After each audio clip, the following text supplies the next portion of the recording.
involved with karate. She runs her own school over in Easton part-time. And I thought it might be good that Mary's wearing a little bit of self-defense because you never know who you run into on the streets. Or in the meetings. Come on, Randy. Alright. Usually when I do these demonstrations, I have my own students with me. Who are familiar with the techniques. One thing I gotta ask, I gotta mention to you, Stan said he's seen you do this, I have. Yeah, there you go, there you go. Yeah, trust me, engineer. That's why Randy is the first person up there. That's right. Take your glasses off And your wallet, and I'll hold it. So we'll go over just some basic self-defense. When I usually teach the self-defense classes, it's a 4 to 6 week class that we do. I'll just give you a brief introduction on some things that you may encounter on the street, God forbid you're in a self-defense situation. But I can tell you that the classes that we normally do, we go into the emotional side of it too, especially there's a huge emotional side of self-defense that you have to get into, because when you're going to defend yourself on the street, you need to be 100% convicted that you are going to defend yourself against this person, because if you go into it half-heartedly and start to defend yourself, all you're going to do is tick the person off. And once you tick the person off, you're going to get hurt worse than you would otherwise. But the real important thing to know about self-defense techniques is it never relies on strength. There is nothing that relies on strength with self-defense moves. I'm going to show you moves today.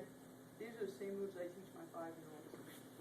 And my parents are always skeptical that they work. So I pair the fathers up with different children so they're not working with their own children, and I've never had a child that can't escape. They can always escape out of an adult's hold. Okay, it's just a matter of learning the technique. Okay. Hey, Randy, you heard that. Any 5-year-old can do it. So we're gonna start. We'll start with simple wrist grabs. One of the first things somebody's gonna do if they're doing an altercation on the street is a wrist grab. You know, whether it's your purse or your wallet or whatever, they're gonna grab this way. Okay. Now it can be a same side wrist grab or an opposite side wrist grab, but when somebody grabs you, the part of the hand that you want to be getting out is between the thumb and the forefinger. You're never going to escape out through the solid part of the hand. So you're going to grab me. Okay? You want to get out right here. You can grab hard. When I do it with my students, they'll choke me hard enough so that I lose my air. Okay? So what you're going to do is with the adults, I can teach you come out this direction, but I'll teach you according to what I teach the kids. Is I tell the kids, kiss the other person's elbow. And the kids remember this. The opening's down here. All you're going to do is step into him right here. If he doesn't let go, it's going to break his wrist. So the follow-up to that here, and it's frightening when you're in a situation, it's frightening to step in because your immediate reaction is pull back. Well, your immediate reaction to pull back is you just make him angry. Okay, and you're against the solid part of his hand. So you step into him here, and then your follow-up is right there. Oh, yeah. Let's see it. Slow motion. Now, if you want to grab...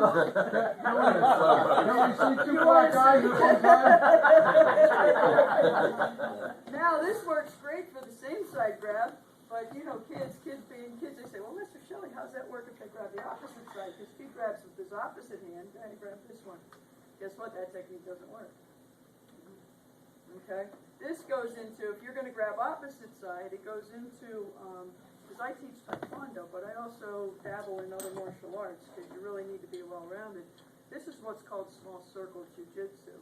Small circle is basically keep that radius as tight as possible, because if I'm taking my hand with Randy, and I'm doing this, now I'm into a muscle situation. Now, if I'm going this way, I'm going strength against strength, and he may be stronger than I am. The person attacking you is usually not going to be weaker. You know, they're not going to be that foolish to come up to you. So, you don't want to pull back. Small circle, you're going to take a radius. Remember where the opening is? All I'm gonna do is draw a radius around his wrist, right here. Sorry. Okay, and I get kids doing this at home. I teach the kids. I say, go play with your parents at home. Just keep going, because he can circle around my wrist. But if I'm using it in a self-defense situation, okay, I'm gonna go here, and I'm gonna grab his wrist. There's his elbow right there. Oh, wow. Okay, they're not gonna come after you. Okay, but if I do the large radius, I'm in a muscle situation, I never win this.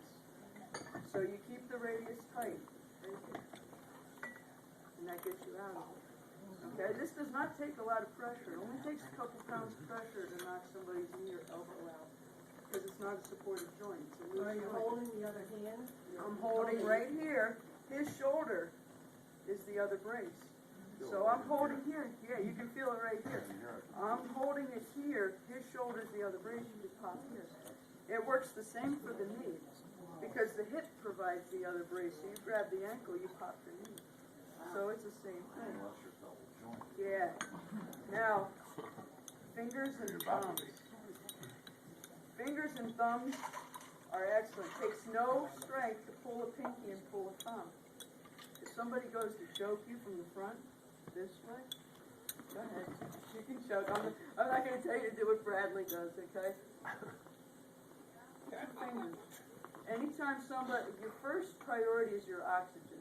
Because if you can't breathe, you can't think. And you'll black out. Blackout happens in seconds where you lose your train of thought. So I tell the kids, 2 fingers. You put 2 fingers in between their fingers and your windpipe. That's all you need. That's all the space you need to continue to breathe. But you're going to take both hands, and you're going to get on your hand is going to be between his thumb and his wrist. And you're going to pull this way. So, yeah, see, I'm not going to go full force on Randy because he's not my student, so I don't know how much he trusts me. But I can literally dislocate the thumbs.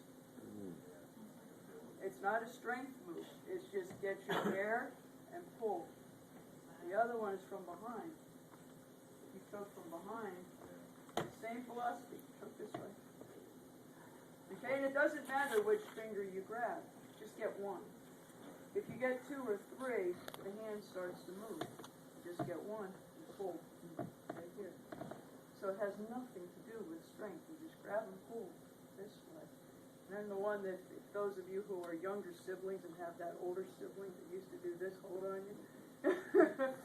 the older brothers and sisters are like, I never had that done to me. But if you've got an older brother or sister, they give you the headlock. Okay? So you're going to go like this. Go ahead. Choke. It's the one where you flip There them you over go. your back. When we do the self-defense class, the longer course, we do teach throwing and following and everything. So you do learn that stuff. You do learn how to throw, how to fall. But when you're doing something like this, where you guys are just getting some basic information, you don't go into that kind of detail. You can get hurt. Same thing, 2 fingers. Okay? You're going to go right against his forearm, and you want to press out. Because your first priority is to get that away from your windpipe. Okay? Now, it looks like he has the advantage. Right now, I've got the advantage because I've tied up this arm. Okay? This arm is going to be useless for him right now, but his rib cage is right here. And his groin is right here. That's gotta hurt, Bob. So when he's... You are never So again, air. Air has to be your first priority because you can't think, so you pull away. 1, 2. Okay? The other one, okay, is if he grabs with the other side, I'll do it with the other side. I just had foot surgery, so I'm going to work this the other way. Go ahead, choke. Okay? I tell the kids you can go here, and the knees right here. I take the shortest kid in the class, which is usually one of my toddlers, and I'll take the biggest dad in the class, and I stand them side by side. From a 4-year-old to an adult, the difference in the height of your knees is like that. It's amazing to think about, But it doesn't matter how big they are. You can find the knee, I tell them, pick it up and kick it, your knee, and you're gonna find their knee. And it doesn't take a lot of pressure, you just gotta get the kids to understand, so don't go full force against mom and dad at home. But practice that, you turn your foot sideways and the knee's right there. It only takes a couple times of pressure to knock that knee backwards. Anybody can do it. Kids can do it, seniors can do it. It's not an issue. Sure. What if I'm going this? Okay? If you've got a weapon, here, let me give you the number. I had to ask. No, that's okay. Because this is something that people, unfortunately, with the environment we're in right now, weapons are becoming more popular. Okay? The one thing you never want to do with a weapon, and it's easier said than done, is you never focus on the weapon itself. Okay? Especially with a knife or a sharp object, if you're focused on the weapon and you attack the weapon, you're going to get cut. You don't focus on the weapon, you focus on the hand that's holding the weapon. Okay, your goal is to disable the hand and get the knife out. So there's different ways, okay, there's different ways to handle a knife if you're stabbing down. Because a real street fighter, and this is the emotional side of it. If somebody's looking to stab you, it's usually because they want to intimidate you. A real street fighter does not stab.